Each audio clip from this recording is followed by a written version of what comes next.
Good morning, everybody. May 7th. Um, I have a lot of stuff on my mind, but I'm going to try to make this a short video. Yeah, we'll see. Um, Excuse me. It's tough. The hair is going to drive me nuts. And I know why. It's because it's the side I sleep on, so that's the side that gets all mushed. Um, Excuse me. I'm ecstatic because of the factor that within the last 2 to 3 days, maybe more. My mind gets jumbled on when I did stuff. Um, Ever since I did, ever since I'm gonna correct myself right there. Ever since we put out the first cooking video, my viewership took off. I'm now at 812. Yay! Um, I know there was some issues with the video because of there was a tidbit of sound that I accidentally edited out of the original video. So I put up a new one. For those of you who are wondering why I put up a second cooking video of the same thing, it's because of that reason. It's because I fixed the problems that the first one did, and put it up again. That was yesterday. I had another video I was going to post yesterday, but and it was basically yesterday's morning vlog. I didn't because one, I ran out of time before I had to go to work, and two, I realized it was a little lengthy, and I was just going round robin. Excuse me. Um, so I'm going to basically try to shorten that video right here, right now. Instead of putting up the other one, I'll just delete the other one. But anyhow, the other one contained a very important piece of, well, not really information, but it was just important stuff. One of the things it contained was a I don't know if I want to say an extended apology, but it's just an apology for those of you who felt slighted because of my comment about Cinco de Mayo. I did not want anybody to feel slighted, but I realized after I did watch that video, or the video there, the video from May 5th, that some of you were not exactly happy about my comment. Well, I'm sorry. Um, I get a little miffed because of the factor that we in America celebrate so many different cultural holidays that it kind of upsets me that there's one particular holiday that um, again, this is not a diss or a it's not meant to be rude, but Columbus Day irritates the crud out of me because of the fact that we celebrate Columbus Day as in he was the first person to discover the Americas, when in actuality 600 years before Christopher Columbus it was Leif Erikson who discovered what is now known as Nova Scotia, and parts of interior America like the area that is now known as Michigan. So it gets me a little irritated, and I'm sorry for making it sound like I do not appreciate the Hispanic culture. I do. I have had friends when I lived in Arizona that were Hispanic. So, and my father had a few friends from the Air Force that were of Hispanic nationality, or descent. What's the word I'm looking for? Descended from Hispanic nationality. So I have no um, racial qualities because I grew up in the military and I was born overseas. I was born in Philippine Islands. Um, I could have, if it wasn't for the fact that my father had arranged it on um, his will, basically, I guess, that if he died before I turned 18, I automatically became an American citizen, full fledged American citizen, without the ability to choose either dual citizenship or one or the other. Um, both my parents are American. My mom was raised right here in Missouri. My dad was from Illinois. Um, I still have, amongst my important paperwork, my Filipino birth certificate and my U.S. birth certificate. Um, any child who is basically born, any child who is of a military family who's born overseas gets to choose upon the age of 18 whether they're American or dual or singular. In fact, I have a friend who was born overseas on I don't remember what base he was born on, but he's of a military family, a army family, not Air Force, and he was born in Germany. So he could choose or could have chosen um, to be American, German, or dual. The downside with being dual citizenship is every so many years you have to go back to the country, your other country of birth, um, and live there for 2, 3, 4 months. I can't remember what the duration is, but it's interesting because it's like, wow, you get to go spend time in a foreign country for a couple months because you were born there and you have dual citizenship. Um, so yeah, I am sorry for those who got slighted by my Cinco de Mayo comment. Um, oh, um, I just read a comment this morning from a new subscriber, and I don't know how many videos they've read or not. Read, yeah, like you read my videos. How many videos they saw, but they were talking about they wanted to hear more about my dad's career in the military. Well, I'm going to be honest with you. Before, yeah, before Tucson, I only have stories that he relayed when he was in the Air Force during his hitch while he was in Vietnam. While he was actually in Thailand during Vietnam as a helicopter mechanic, and I only know stories. Um, and I don't always want to repeat his stories because, um, to be honest with you, one of the things I found out about my dad shortly before he passed away was he. I hate to I hate to downsize my dad because he was a good man, but he had a lot of, and I'm pretty sure we all do. I know I do sometimes. Have bullshit stories, and the reason why I can say that some of them were bullshit stories because they seemed a little far fetched, and because my mom wasn't there to witness. Um, I don't have collaborating information. I don't have information from another person who knew my dad to say, yeah, that was an actual true story. Um, like one of his stories, I'm just going to relay one of them. And I think this one is true because of the fact that I've heard about other GIs having the same issue.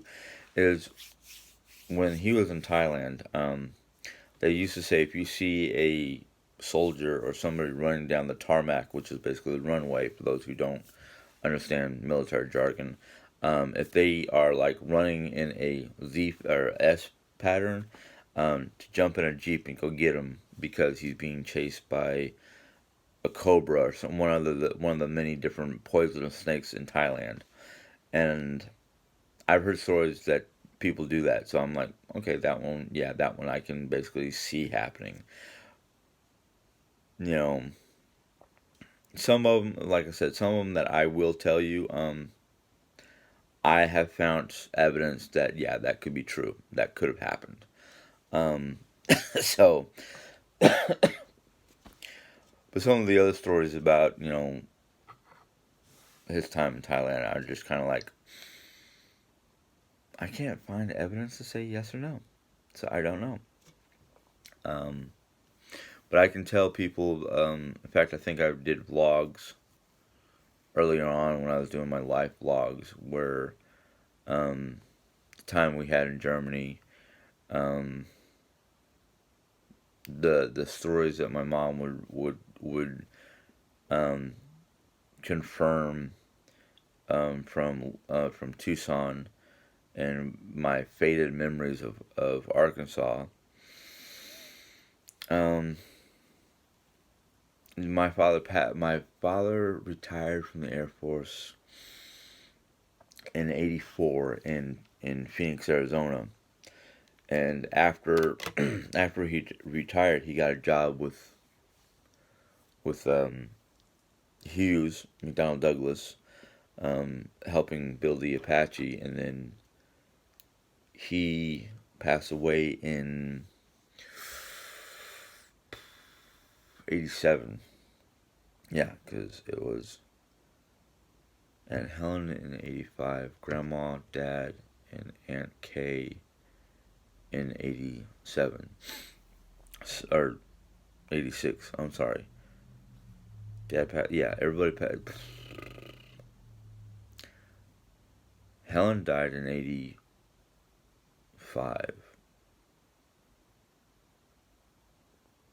Oh, jeez. I'm sorry. My dates are kind of jumbled in my head right now. I'm sorry, but yeah, it was 3 years after he retired from the Air Force that he passed away. So he passed away in '87.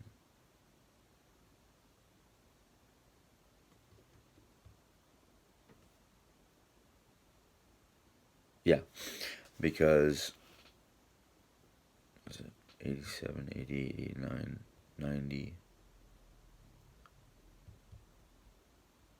So yeah, it was, in late '80s, mid to late '80s that the family had the lovely tragedies we had. But I can try to. In fact, I probably got to go back to some of my videos and see if I can read. Well, I wouldn't say redo, but just kind of like touch up on my life logs. Um, right now, all my videos are on one channel. Once I get high enough, like, well, definitely over 1,000, but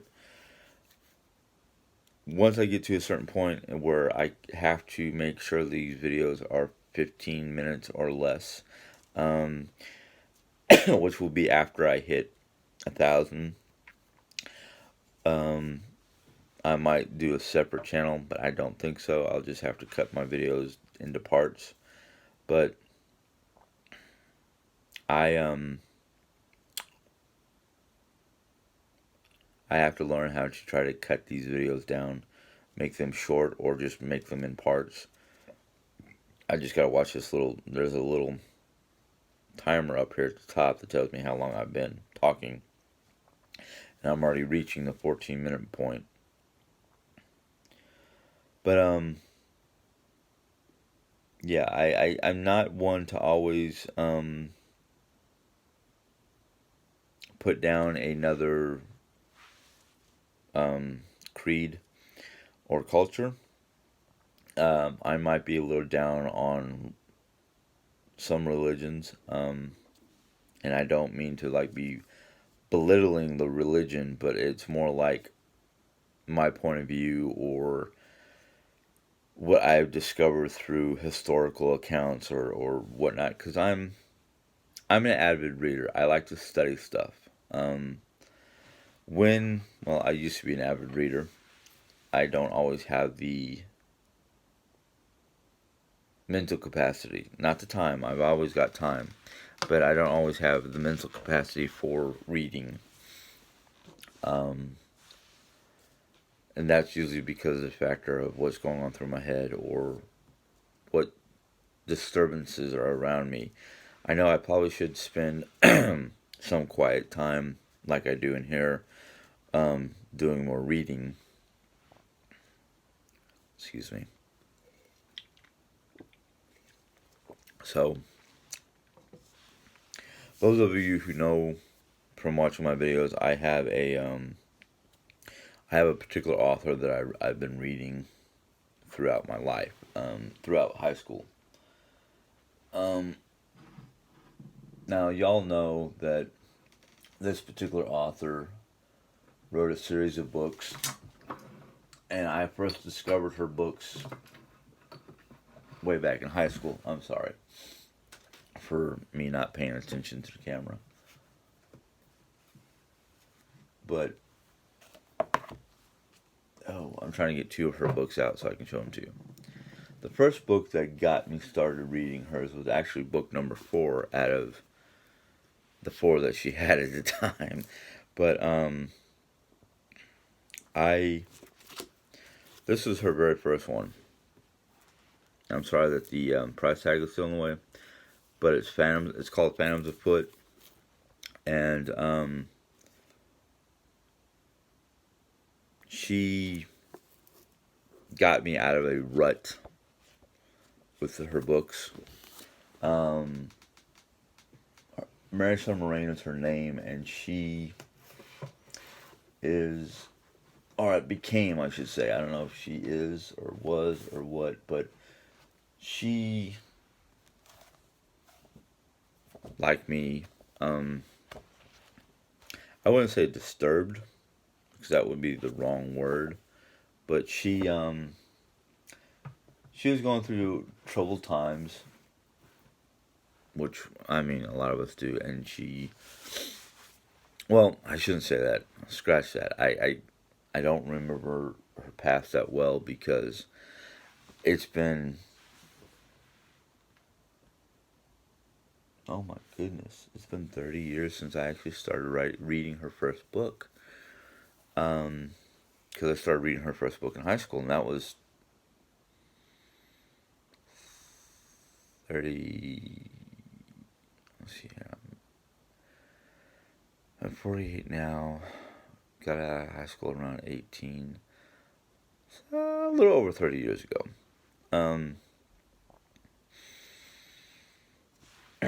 She has some great material. You may or may not find her in syndication in bookstores. I don't remember when her last book came out because I haven't even gotten to it yet. But I had to replace her books because they got basically destroyed or lost basically due to Hurricane Sandy. So I'm slowly replacing the collection. I've got 2 out of the original 4. Well, 3 out of the original 6 that I first had. And I found a couple of them on halfpricebook.com. I found some on her newer ones on Amazon. If you go to get these books, whether they're in your local library or you have to purchase them online, I would purchase them new. One of them I purchased old on, I can't remember what, but somebody had basically written in it and marked some areas that they found important. And I guess it was actually, I must be the third person to own it because it was the first person wrote in it and gifted it to a friend, and the first person wrote like notes and whatnot for the friend.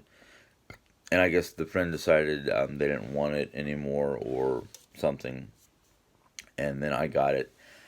I'm not one of those type of people who buys books and then turns around and gets rid of them unless I know that I'm never, ever, ever going to touch them again. And I think I've only done that with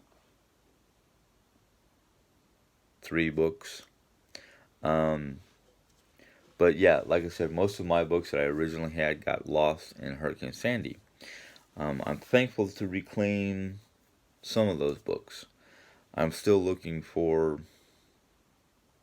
I am still looking to reclaim some of my Audubon books, my nature books, because I had the whole series of Audubon books, which was basically everything from mammals, fish, birds, reptiles, rocks, trees, wildflowers, insects, basically everything they had out.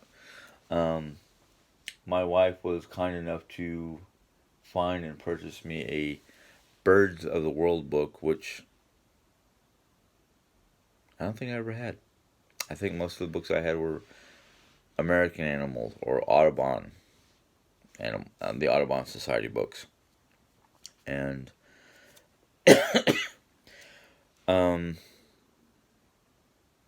yeah, that's where I am with my books. And I'm trying to think about any other questions I've been reading lately. I'm sorry if I forgot about them. I should be writing them down, but sometimes I don't have pad and paper. Um,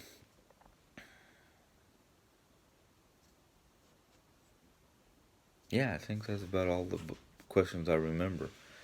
Um,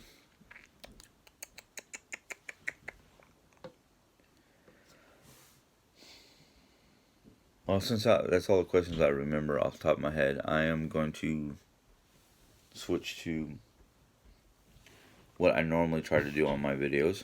For those of you who are new, um, I try to break my videos up into 3 segments, and that's probably one of the reasons why they're so long, and that's probably why I should try to figure out how to separate everything into parts, so I can have videos that are long enough that I can get them monetized in the near future, thanks to all the subscribers.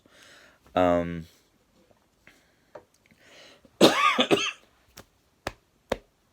excuse me. But I do like a Q&A section. I'm going to be trying to do a Q&A section. I'm going to be trying to do either a response type thing from uh, previous videos if there's anything I need to respond to that I don't always write back to you in the comments because I don't always know how to write it back. That was one of my downfalls in high school because I was labeled attention deficit disorder with hyperactivity, and I basically had issues with, at the time I had issues with reading, writing, proper English, things like that. But I also tried to touch on, I have this Our Daily Bread devotional type book that I read. Sometimes I read out of it, sometimes I don't. But this one today is very interesting because of the way things have been going for me, anyhow. At work. Sorry, my brain is pausing. But this one is entitled "The Squeaky Wheel." Well, we know that old adage: "The squeaky wheel gets the oil." Yeah. Um, Oil must be running out lately because no matter what I say, no matter what complaints I have at work, for work, they get either ignored or just blown off. Um, but yeah, for the most part, if you become a squeaky wheel, a lot of times you get oiled, greased in one way or another. And I don't mean somebody pours some oil on you. I mean somebody helps you deal with your issue or corrects the problem. um, I've gotten to the point, especially at work. Now I haven't complained about work on here in a long time, but um, work is kind of like one of those things where I guess it depends on how the boss feels.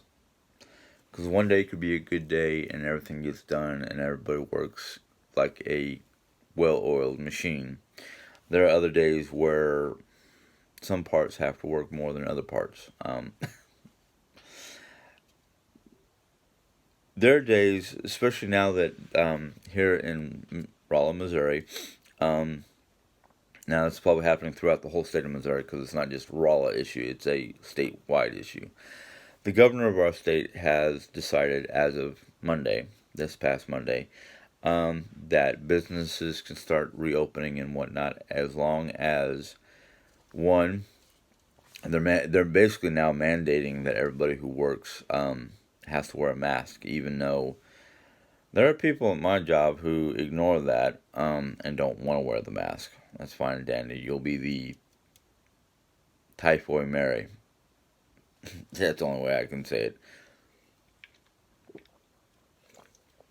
But I have a mask that I showed on one of my previous episodes about a week or so ago. I started wearing a mask. Two reasons why. One, I am one out of three people who live in my house, and two of the three people have, um, well, my mom, who's up there in age, who has immunodeficiencies. My wife, who's got health issues of her own, has some immunodeficiencies. I have chronic seasonal allergies. The worse the season, the worse my allergies. And my allergies, what happens with me is I get postnasal drip, which gets to the back of my throat, which is why I cough, and then it gets into my lungs, which is why I cough, and it causes what the doctors call seasonal bronchitis. So I wear the mask. Now, 2 weeks ago, it was also what the CDC said was going to be the worst 2 weeks in the state of Missouri. So, of course, I got the mask and put it on. Um, so I've been wearing the mask, and I don't care. I don't care what people think. I don't care how ridiculous people think I look. Um, Even though it's a pretty darn cool mask. Um, and then there are so many people who are walking around here in the state in my area that are totally ignoring CDC and health code warnings, and they're not doing social distancing. They're not wearing masks. They're just walking around like it's an everyday, nothing's wrong with the world type situation. And I'm like, dude, do you not pay attention? I literally want to literally tell people, if you're going to be walking into my store, you better have a mask on. If you don't have a mask on, you better go find one. But I can't do that. I would love to, but I can't. Um, I've had health issues because of allergies and bronchitis, and you know, since I was 10, 11 years old. Um, so I've had breathing issues um, for darn near 30 years. Um, so it's one of those things I watch out for and I worry about. That in fact, I have two other people that I have to worry about in my home, so I can't just go. I don't live with anybody. I'll just do whatever I want. I've seen these parents walking around with their kids, and young kids and elderly are the two age groups that are most vulnerable to this virus. I have no concerns. Oh, yeah.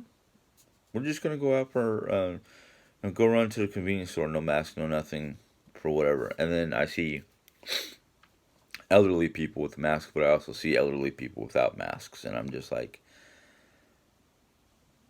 brave, yes you are. Foolish, yes you are. Um, but that's my opinion.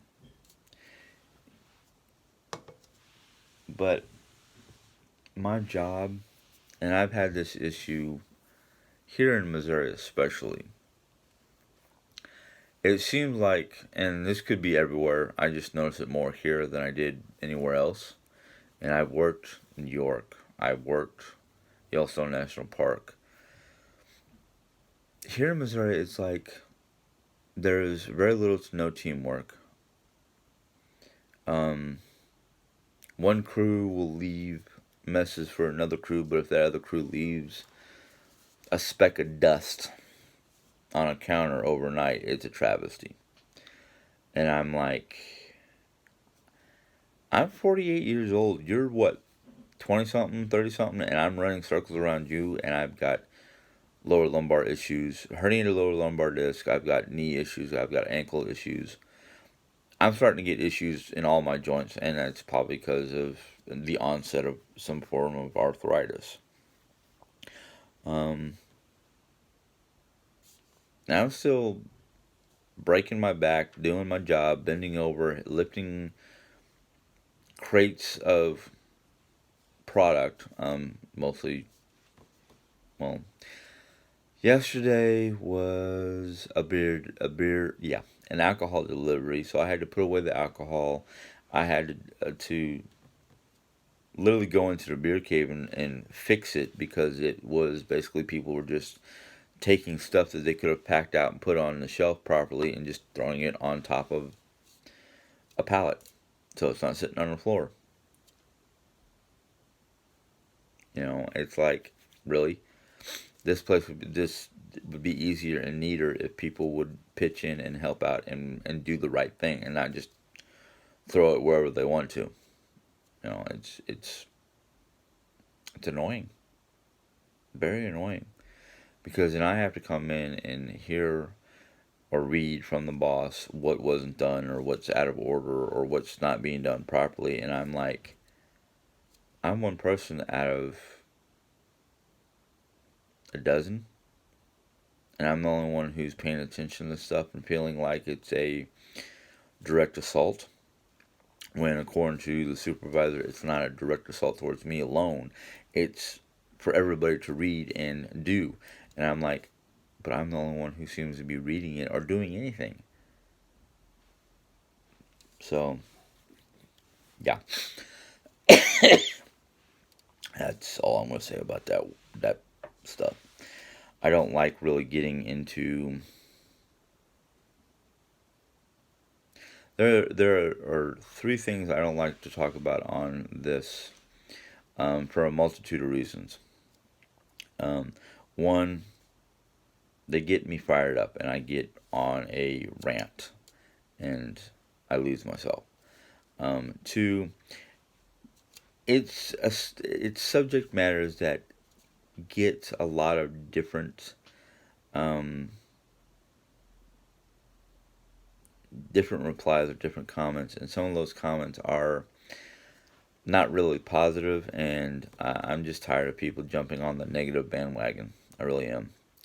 Um, that in factor, my views or my take on politics and religion um, don't always sit well with other people, and I'm kind of like tired of putting out my opinions or my beliefs or my take on those subjects, and because there's always been that, no, it should be this way, or no, you're wrong, or no, he's doing a good job, or things like that. And I'm like, it it goes to prove to me that the human race, and I know I'm a member of the human race, even though sometimes I wish I was not a member of the human race. Um, but then that would take me into a realm of fantasy that does not exist. So I have to try to be my best to be human, um, or be somebody of this modern day and age. Because if I was going, if I was going to be the human I want to be, you would have to time warp me back into the early hundreds. But that won't happen again. Or into the Renaissance era. I could live that way. Yeah, I can see myself as a German Renaissance mercenary. Anyhow, and there are people who are going to be naysayers no matter what I say. So it's kind of like one of those. Do I try to say something that hopefully should not attract a lot of naysayers? Um, yeah, I guess it should, even though it's not me. Um, I have plenty of you who sit there and go, "Oh, be yourself. You're real." So what? So what if somebody gets offended by the fact that you're a certain way, or you're an? I'm not going to say it because that's going to start a political argument that I don't feel like getting into. Um, let's just say when it comes to politics, I'm somewhat like my father. And my father's old saying was, "You can take every politician on every politician in America, toss them on a desert island, and see who survives." Okay, yeah, I can see some politicians not worthy of my attention, but I'm not. I don't really deal with politics. I'm not a political type person. I don't. Some people say I'm conservative. Some people say I'm, and it's like I don't know what any of that stuff is. Um, if I go vote for somebody who I think will do a good job. Did I vote for Trump? No. Did I vote for Hillary? Yeah. The reason why I voted for Hillary is because I rather deal with the devil I know than the devil I don't know. No. So that's all I'm going to say about politics. Now, as for religion, yeah.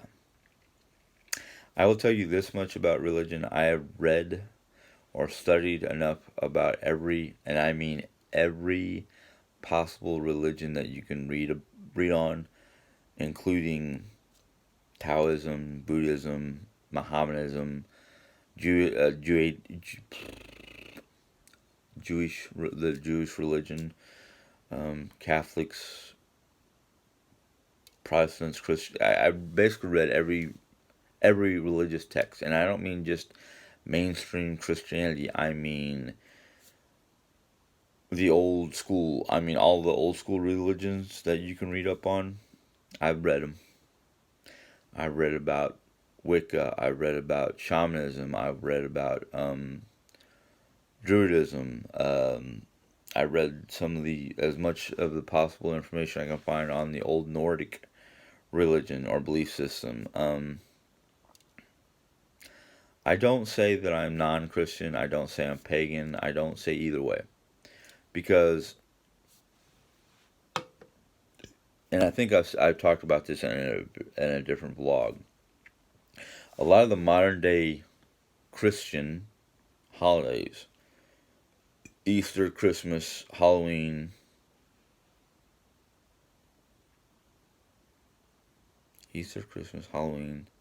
Thanksgiving, just about every major holiday we have, except for like Fourth of July or Cinco de Mayo or any of those holidays that celebrate the independence of a nation, um, have been derived from old pagan religions.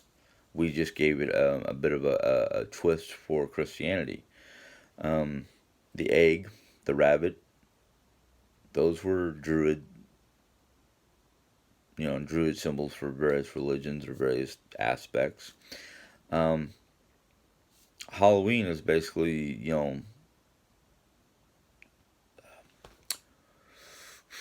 Day of the Dead. That's the closest one I can think of. And Day of the Dead is also kind of Catholic. But, oh, that's what it was. All Hallows Eve, which is a Wiccan thing. Um, Thanksgiving was, well, that was kind of like old world harvest type feast.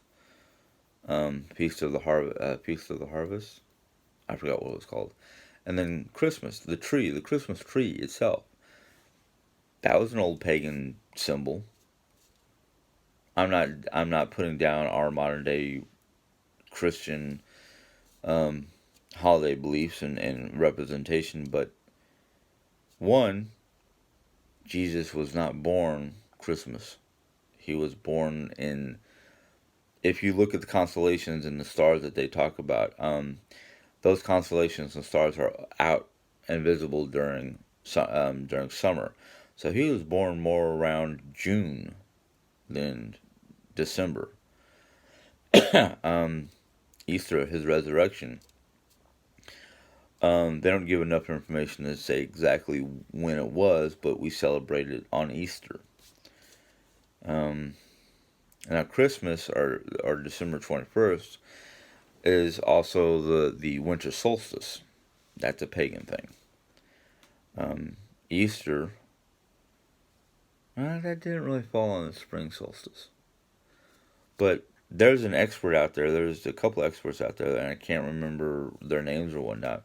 But they broke down the modern day Christian holidays compared to the old world pagan days.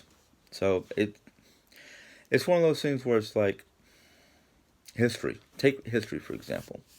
History is written by the victors.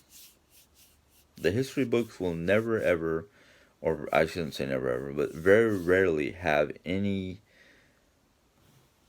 information on the defeated, those who were defeated, and what they had to go through, or what was going on with them, and what basically caused them to have their ultimate downfall. Why? It's best to have information from both victor and defeated. That way, it is one of the best ways to ultimately keep humanity from following the same course. You have to have all the information, you have to have all the facts to understand what's going on in the world, past, present, and possible future. That's how a lot of people who made predictions, and I'm not talking about Edgar Cayce or Nostradamus or the Incas and the Mayas or even the Druids, because they had some interesting things that made predictions, but a lot of those who theorize what could happen in the future if we do certain things, they're the ones who research all the facts. The facts are in history books, the victor's facts, the defeated facts, and make their calculations and their predictions and their theory of what could be. It's a form of science, and my brain functions better when it comes to scientific information, facts, all that kind of stuff. Nature, science. Um, those are my areas of interest. Um,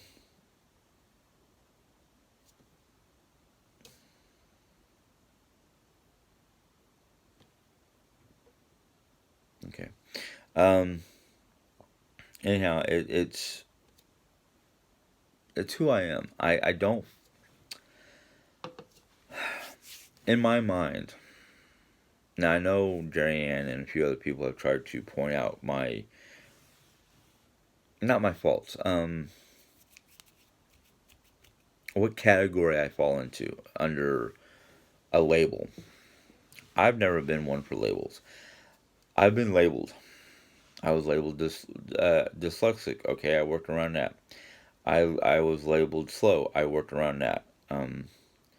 Hyperactivity. I use that hyperactive energy and whatnot to do what I do. That's why I am who I am. That's why when you watch videos where I'm in them and I'm running around doing stuff for Jerry Ann, that's because of the fact I'm using the hyper energy in my system to do stuff.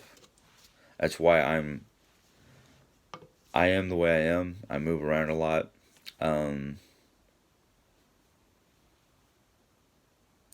one of my viewers, Liz, she's from Britain, or maybe it wasn't that Liz. There's two Liz's that view me and Jerry Ann, and I can't remember which one it is. If this particular Liz, who probably knows who she is once I say what I'm about to say, um, if you make a comment down below so I know which one you are, that'd be better. But one of the Liz's basically said, and I can't remember if it was on my channel or Jerry Ann's channel, but basically said that watching me is like watching somebody with ants in their pants because I'm always all over the place. So, yeah. Um, if any of you watch Jeff Dunham, very good comedian. He's a ventriloquist. He has a puppet, a purple little puppet called Peanut. I'm the real life version of Peanut. I'm all over the place. Um, so, yeah. But this, like somebody used to, I've had a couple of viewers say that I don't put on airs, I don't put on falsehoods. I am me. I don't fake it. I don't curve it. I am who I am. Um, I know a lot of people say I don't have to apologize for some of the things I say or what I do or how I look or any of that stuff. I do apologize for the known mistakes or knowing that I do make mistakes.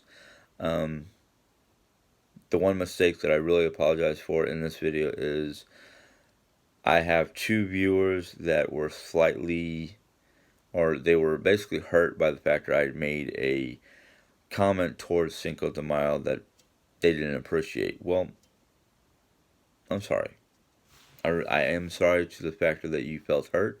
I wasn't trying to hurt you or diss Hispanic culture.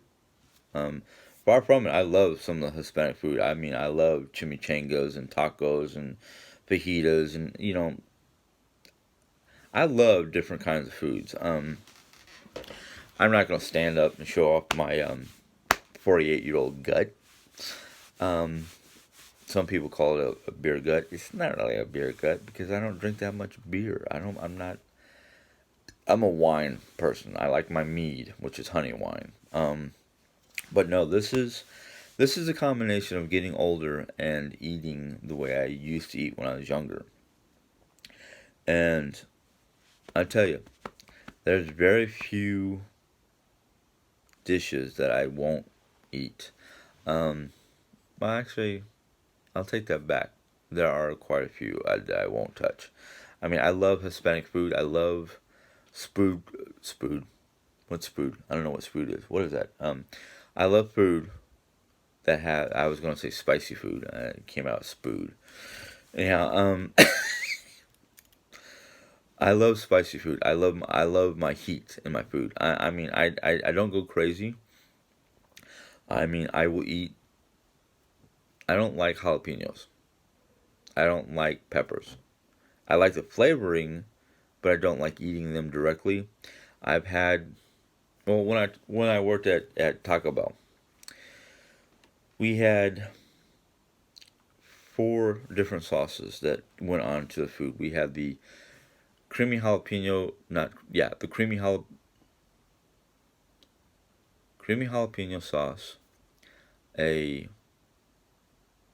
not sriracha, it was chipotle sauce, a creamy ranch sauce, which had a little bit of a bite, but it was more ranchy, and then we had the guacamole sauce, the not the actual guacamole, but it was like what do they call it, guac ranch. The creamy jalapeno was a little too much for me. The chipotle, it was a smoky heat, so I liked that. And I used to make my own burritos when it's like, oh yeah, you can take your break, make it wherever you want, and go eat. I used to make my own burritos, and it was the steak, the beef, lettuce, onion, chipotle, creamy ranch.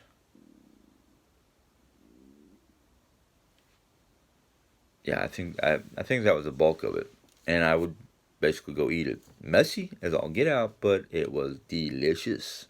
Refried beans. That was the other thing I put on there. Refried beans. And sometimes I didn't feel like a burrito, so I took a bowl, rice, meat, and my other ingredients and go eat that. And people would look at the concoctions I would make and go, "You are some kind of crazy to be eating that." And I'm like, "What? It's food." Um, I've eaten Hispanic. I've eaten Asian. And I'm going to break it down because Asian people are like, well, what part of Asia? I've eaten Japanese. I've eaten Chinese. I've eaten Korean. I've eaten Thai. I've even eaten curry. I, oh man, that yellow curry. Oh, I love that stuff. Um, I can't always get it here in Mid America. I can get that out in New York. Um, I've also had jerk chicken. Never had oxtail. Just didn't sound right. Oxtail. You actually eat something that's near an ox's butt. No, thank you. Um, but that's just me. So, and I come up with some weird concoctions of my own that only I can eat because it's like, um, that's weird, and I don't think I want to try it. Why? Just because it looks weird? Please try it before you knock it. You might actually like it. Diane thought at first that the way I make chili mac, which I'm probably going to do tomorrow night. No, maybe I should do it tonight. Maybe I should pull out some ground beef for tonight. But anyhow, um, that's going to be a video coming up. At first, my wife was like, "That's some weird stuff you're putting in that chili mac sauce," and I'm like, "Taste it. You might like it." She loves it. So, but anyhow, I've gone round circle, and I want to end this because it's going to be an hour long, and I didn't want it to be this long. Um, anyhow, if you enjoyed this video, give it a thumbs up. If you have any questions or comments, positive questions and comments, I'm done with negativity. Please put those down below. If you're new to my channel and you want to see more, give that bell a tap. When you do, YouTube will let you know when I put in a new video. If you have friends, families, co-workers, people that you know in your circle of life that might be interested in my insanity, um, go ahead and invite them. Um, Hopefully when I do the chili mac video tonight and post it tomorrow, I can edit it like I did my first cooking video, but this time have all the volume instead of being bits and pieces, like my first attempt at doing proper editing. But until next time, have a good day. God bless. Be safe.